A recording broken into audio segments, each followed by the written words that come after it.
Mes salutations, je me risque de faire une vidéo. Euh, Ce que je voudrais expliquer au monde pourquoi je m'éparpille au niveau global du monde. Euh, c'est parce qu'il faut s'entendre sur quelque chose. Les banques qui dominent le monde sont de droite. Et ils veulent évidemment continuer avec un monde de droite parce que c'est à leur avantage. Pourtant, comme vous savez, ça fait plus de 40 ans que c'est la droite qui domine et on perd de plus en plus d'acquis sociaux au niveau du travail, au niveau du salaire. Et maintenant, on fait face à une inflation terrible. Et le gouvernement, je vais parler un peu plus d'ici du Québec, souhaiterait que les gens soient dissociés les organisations les unes des autres pour affronter de façon économique dans des pourparlers avec chaque organisation de façon individuelle. Bon, évidemment, il y a l'organisation euh, du service public qui se sont regroupés par le syndicat. C'est un très gros morceau. J'espère qu'ils vont continuer à travailler dans ce sens-là pour que les gens puissent rattraper le salaire qui est gravement mis à mal par l'inflation. L'inflation actuellement, c'est-tu mal qu'il y ait encore une inflation qui soit assez grande? Est-ce qu'on veut une inflation qui est encore un peu plus grande ou souhaite-t-on tout simplement un crash économique là, dû à cette inflation là, qui perdure? Donc, c'est peut-être plus souhaitable d'avoir une inflation qui descende vers le bas tranquillement plutôt qu'une inflation les marchés qui se réadaptent puis qu'il y ait un crash à cause de ça. Donc, c'est peut-être plus souhaitable, mais ce qui est évident, c'est que cette inflation perdure encore un peu trop, parce qu'elle est à plus que 5%.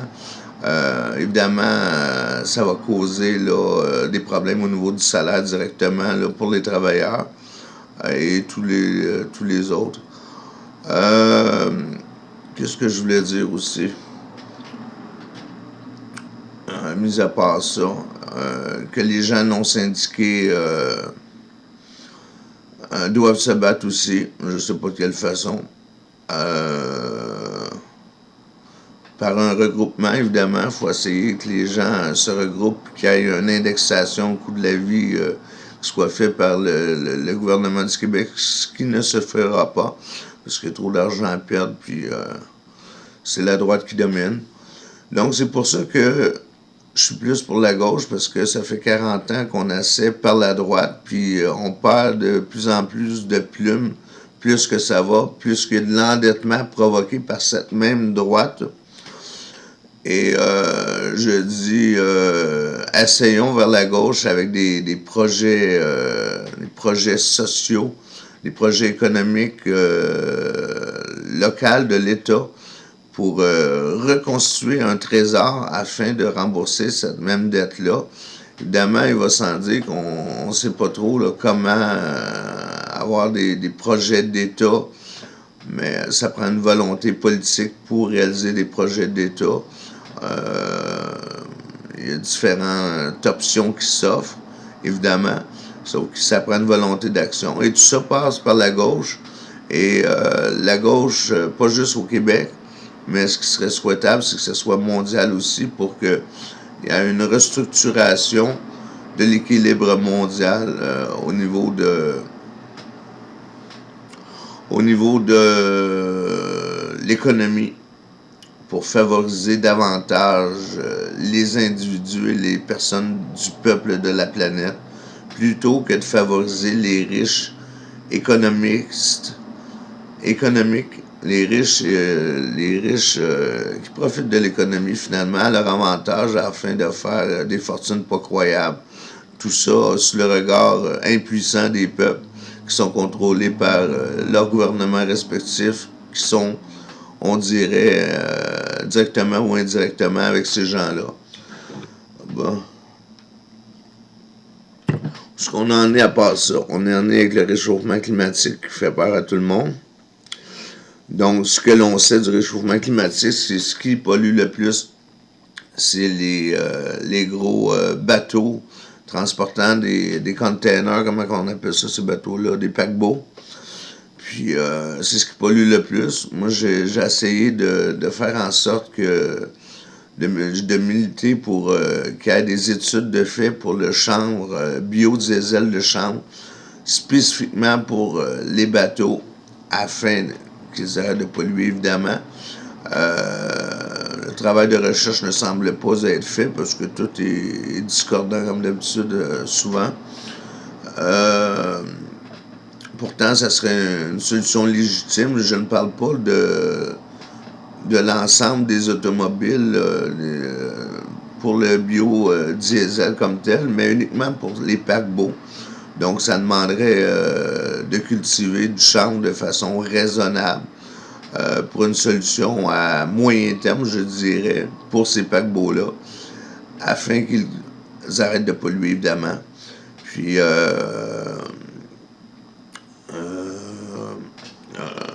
qu'est-ce que je veux dire dans un autre temps?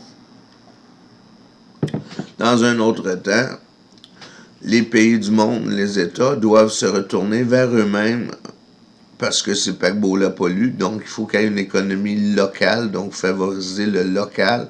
Il y a déjà des entreprises qui sont à l'œuvre afin de faire en sorte que les produits de leur conception ne viennent pas à droite et à gauche à travers le monde pour essayer de concocter leurs produits, mais que tout vienne de l'État ou l'État d'à côté qui n'est pas trop loin à voyager pour structurer leur bebelle à vendre, si je peux dire. Donc, il faut favoriser le local, mais ça veut pas dire d'être d'extrême droite pour autant, parce qu'on encourage le local. Entre autres, au Québec, on a fait venir de l'immigration légale pour que ces gens-là viennent participer à l'emploi. Donc, faisons en sorte qu'ils participent à l'emploi au lieu de vouloir les exclure pour des raisons diverses et raciales. Donc, faisons attention surtout à l'extrême droite qui est mondiale actuellement. Et sachons la reconnaître aussi. L'ultra-droite capitaliste frôle dangereusement avec cette tangente-là, selon moi. Et on est berné de cette façon-là. Donc, faisons bien attention aux gouvernements qui se disent de l'ultra-droite capitaliste, qui sont de l'extrême droite, peut-être eux aussi. Donc, ça varie d'une nation à l'autre, évidemment, si je globalise.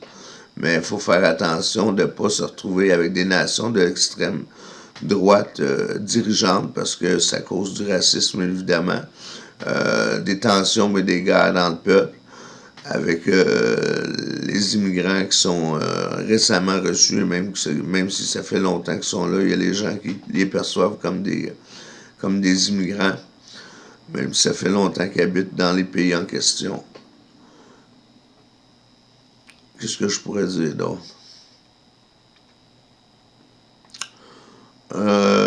J'en étais où? J'en étais à l'économie, j'ai fait le tour de ça. Moi, faisons très attention à l'extrême droite qui est une tendance mondiale parce que, comme j'ai mentionné dans ma vidéo précédente, si c'est des gens de l'extrême droite qui sont au pouvoir, qui soient tournés vers leur propre nation, c'est plus dur d'avoir une implication sociale envers les autres nations. La haine est beaucoup plus apparente lorsqu'on a du racisme, pas juste latent, mais visible envers certaines ethnies. Donc, c'est sûr que dans des notions, comment est-ce qu'on dit ça, dans des notions de relations inter-pays, on a ce racisme-là qui revient, et donc qui est plus propice à des guerres entre les nations, plutôt que des gens qui soient modérés et qui n'aient pas de racisme en dedans d'eux, en tout cas peu de racisme en dedans d'eux, pour négocier avec les autres nations.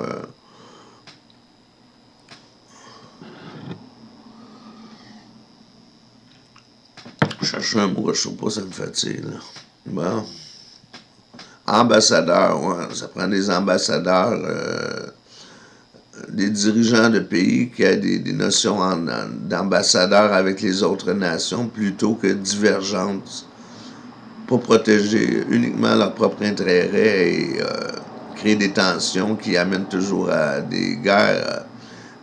À cause de l'économie, si les gens se revirent vers leur propre économie, il y a toujours des tensions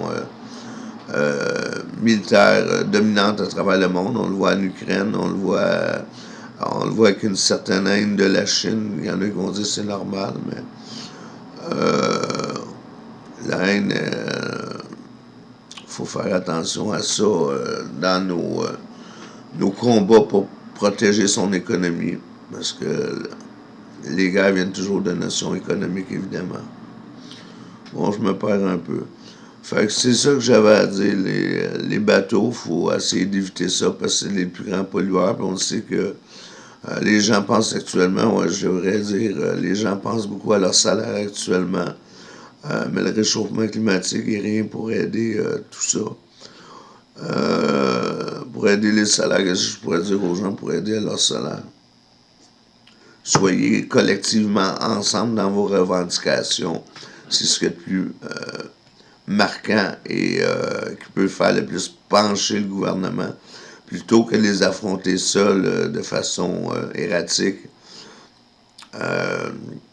pour votre propre bien-être économique au niveau des salaires. Donc, si vous êtes regroupés, vous avez plus de chances de faire plier le gouvernement que si vous êtes isolé, puis le gouvernement pose des lois spéciales pour vous faire retourner au travail.